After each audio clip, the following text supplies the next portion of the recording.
Good morning and welcome. You're watching the morning news on CNN News 18. I am Aisha Varma. Our top focus is on the NDA's pick for the vice presidential post.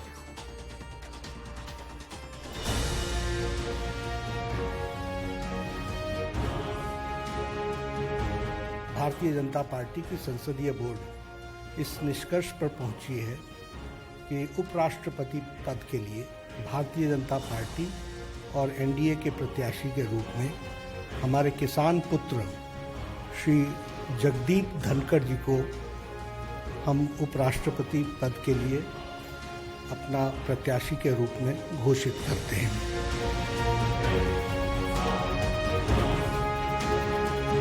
Again, the land of warriors from Rajasthan, we have a farmer's son from a very simple, humble background.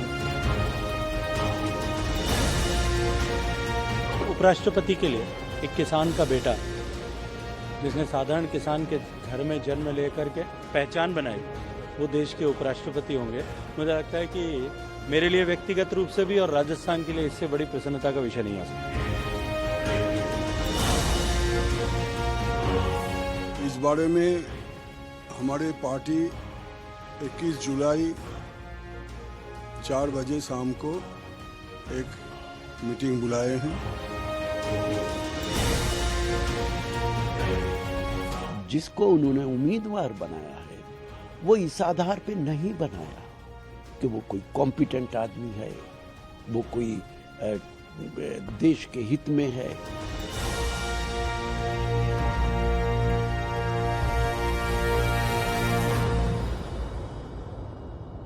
The NDA has picked Jagdeep Dhankar as their vice presidential candidate.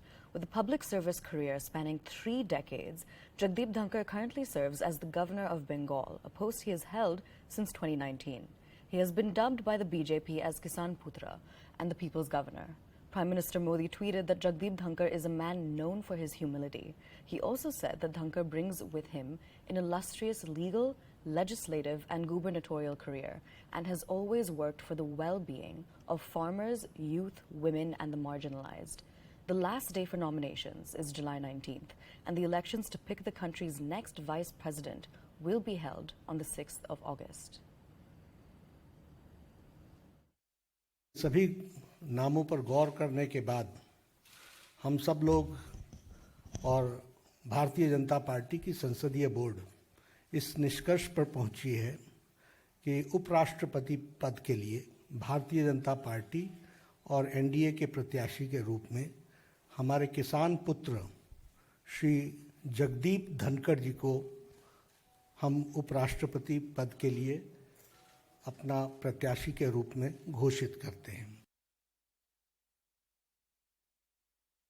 Bharatiya Janata party की लोकसभा और राज्यसभा दोनों में अथाह majority है। Vice president के चुनाव में सिर्फ राज्यसभा और लोकसभा के लोग ही मेंबर्स ही वोट देते हैं, इसलिए उनका उम्मीदवार वाइस प्रेसिडेंट जीत ही जाएगा, इसमें कहीं कोई दो राय नहीं है।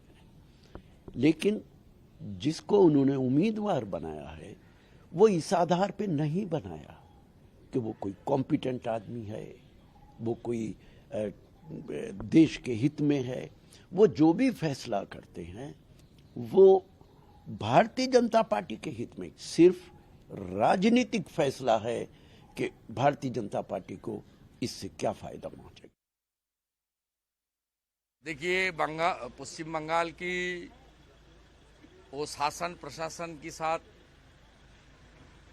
उन्होंने जो संविधान के रक्षक के रूप में कार्य किया, उसको हम लोग याद रखते हुए उनका जो अपलिफ्टमेंट हो रहा है, देश की इतना बढ़िया पोस्ट पर उसको अभिषेक हो रहा है, इसके लिए पूरा बंगाल में, पश्चिम बंगाल में खुशी का लहर है।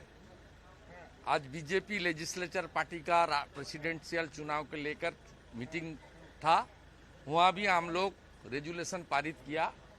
प्रधानमंत्री जी और हमारी पार्टी के अध्यक्ष नड्डा जी को हम लोग धन्यवाद दिया।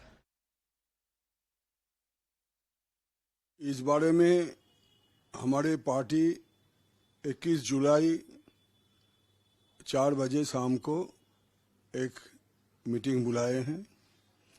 जिनमें सभी सांसदगण रहेंगे।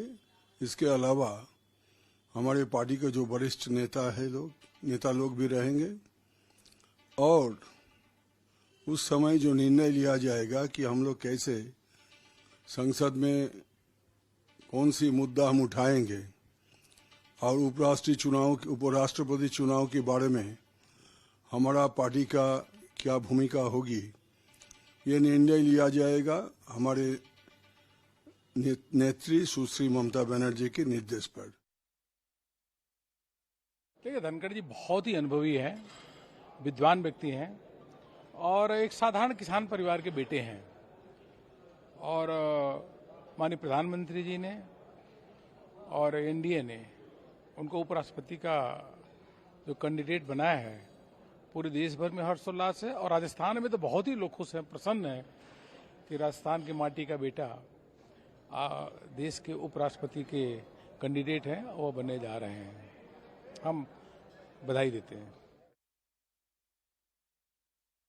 हाँ, ये तो बड़ी खुशी की बात है और किसान परिवार से और गांव से जुड़े हुए जगदीप धनखड़ जी हैं, बड़े वकील भी हैं लेकिन किसान भी हैं, तो हम सबके लिए बड़ी खुशी की बात है। किसान का बेटा उपराष्ट्रपति गद्दी पे बैठेगा तो सबके लिए खुशी की बात है। धनखड़ जी को हार्दिक बधाई और साथ ही में भारतीय जनता पार्टी को बधाई। बहुत अच्छा निर्णय है और जो वस्तु स्थिति है उसको ध्यान में रखते हुए खास तौर पे राजस्थान का नेतृत्व करेंगे वो।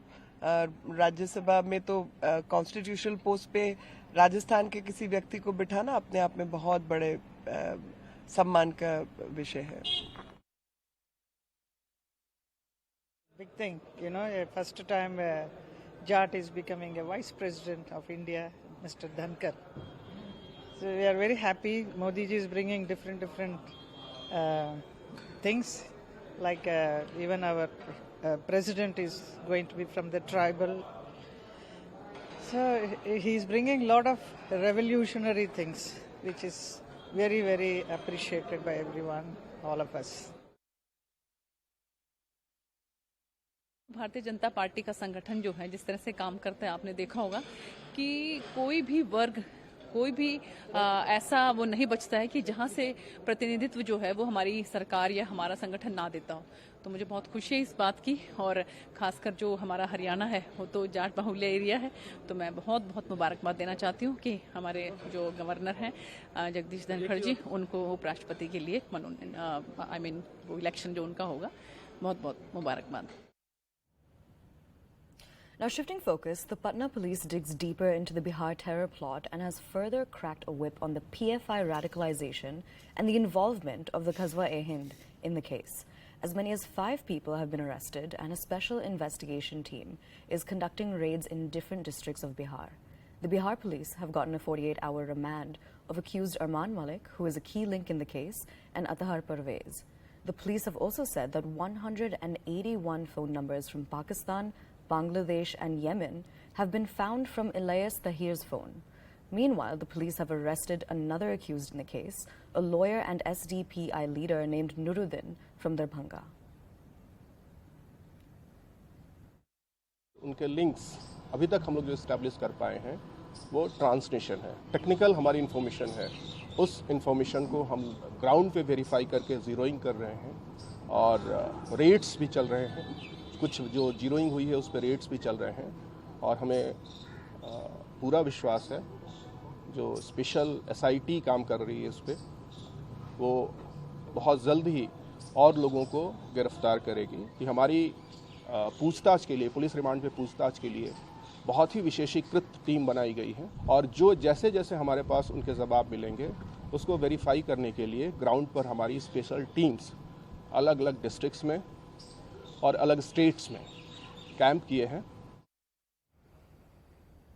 Now, after several rounds of talks that ended in a stalemate, India and China are set to hold the 16th round of Corps Commander talks at Maldo today.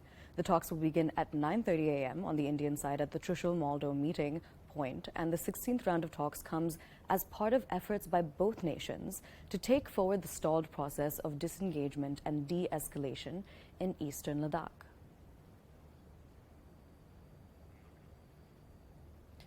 Now, essentially what we're going to do is quickly take you through India's advantage when it comes to the LAC. Now, the first point that we're going to take a look at is, again, Advantage India, where the 70-kilometer front is currently under Indian domination. The next advantage that we have is that we have control of the 16,000-foot Tangkung to Renchin-La peaks as well. The next advantage that we're going to tell you about is that we also have a bird's eye view of the PLA, remember that's the Chinese army, the PLA's Maldo garrison. Now, in connection with this, the approach roads to the Chinese garrison is currently in visible range as well. Now, the next point is that we also have an eye on the Spangur Gap, which is critical to countering China's thrust. Now, shifting focus, it's the 100th day of Sri Lanka's protests. While the parliament gets ready to hold presidential polls on the 20th of July, the economic crisis continues in the island nation. Residents of the country continue to stand in long queues waiting for fuel and other commodities. Remember, they specifically lack access to essential items like food, fuel, and medication as well. Meanwhile, in order to ensure law and order, the Sri Lankan army is currently patrolling the streets. Now remember, Ranil Wickremesinghe, Sri Lanka's leader of opposition Sajith Premadasa, and Sri Lankan MP Peruma are all in the fray for the presidential polls. It's day 99 of the protests here at the Galle Face, and protests still continue because they demand the resignation of Ranil Wickremesinghe, who's now the acting president and is also one of the nominees of the ruling party. And that's why protests at the Galle Face continue. The voting for the president's post is scheduled for the 20th. Do you think Ranil could be made the permanent president because the ruling party is now supporting him for the president's post? Yeah, he's being supported, but the public, they don't want him. Most of Sri Lanka doesn't want him because we have been there from day one. We have supported him. We have seen this regime over and over again, and we have also seen him fail over and over again. So that is not what we need. What we need is good governance with minimum corruption. Now, ahead of the state elections slated in 2023, my colleague Shukato Roy spoke to Meghalaya Chief Minister Conrad Sangma about his alliance with the BJP and the TMC's growing presence in the state. Listen into this exclusive conversation. What are the kind of government interventions in terms of policy and programs to get this going? We start off with basic things like recognizing them. You see, a lot of times we realize that we don't recognize the people who actually contribute to things. So what I did in the beginning, before even getting into the policy, was I started recognizing these entrepreneurs. I said, look, let's choose one entrepreneur every month. There is this understanding that despite there being only 2 BJP MLAs in your assembly, there is this invisible hand of the BJP running the Meghalaya government. There is this invisible hand. Do you actually agree with the idea that there is an invisible BJP hand in the running of the state of Meghalaya? I would say no. That's not the way it is. We are, of course, the central government, which is the BJP, is there to support, and that happens in every state, not just my state. When it comes to the overall decisions that are made at the state level, it is purely the government here that makes the decision, along with my coalition partners and my leaders and my ministers. We take a unanimous decision on what we move forward, and if the decision is tough, then I have to go ahead on my own. So there's no interference as such in terms of the important political or economic decisions that we take. Is the CAA implementation threat still looming large ahead of the 2024 general elections? The CAA would be universally implemented across the country. How would you deal with it? It will not be implemented here. It will not be implemented, and that's why you are kind of at ease with that. Well, we're not at ease, and no. At the end of the day, as I said, overall, also, if you see the way the CAA, the dates and the times, and the application of that have been changed, there would anyway have been very less, cases. Even if there were, the very less cases would be here. In fact, I would think it would be 0. But nonetheless, we don't know till the applications come in. And so therefore, I'm quite confident that Meghalaya will not be affected by the implementation. But obviously, we will continue to ensure that whatever steps need to be taken and stand needs to be taken to protect our state and our people, we as a government will do that. Given the fact that now CA is out of the way, do you think that the bond is only going to strengthen, or are there other issues that you still have, unresolved at this point? So coming to the 24 elections, as of now, in this Meghalaya election also, any election, we will go on our own. We don't have pre-poll. We didn't have it in Manipur. We didn't have it in Mizoram. We didn't have it in Arunachal. We didn't have it in Nagaland. And we will not have it again in Meghalaya also. So post-poll is always a political strategy which we've worked towards finding out how we can have a more stable and workable government. Pre-election is more about ideology and the stand of the party, and we go with that to the people. And you stick to that for the next elections as well? Yes, absolutely. Both for the state as well as for the general Yes. elections? All right. Given the fact that the Trinamool Congress is now a new force in Meghalaya, which is now eyeing for a political footing, is the NPP under pressure? I don't have any comments on how they will do or not do. I can only tell you that we are going to prepare very hard. And my mindset, and I tell and my people also, is that every time we go for a battle or election, whatever you call it, you need to think that you're going to lose. And therefore, no matter who the opponent is, whether it's going to be Trinamool or the Congress or anybody else who's going to be in front of us, I think it is important that we treat everybody as a worthy opponent. Now, shifting focus, while some states are witnessing a heavy rainfall deficit, many states are reeling under flood-like situations due to incessant rainfall. Among these states, one of them is Gujarat. The water level in the Tapi River has already crossed the critical mark in Surat.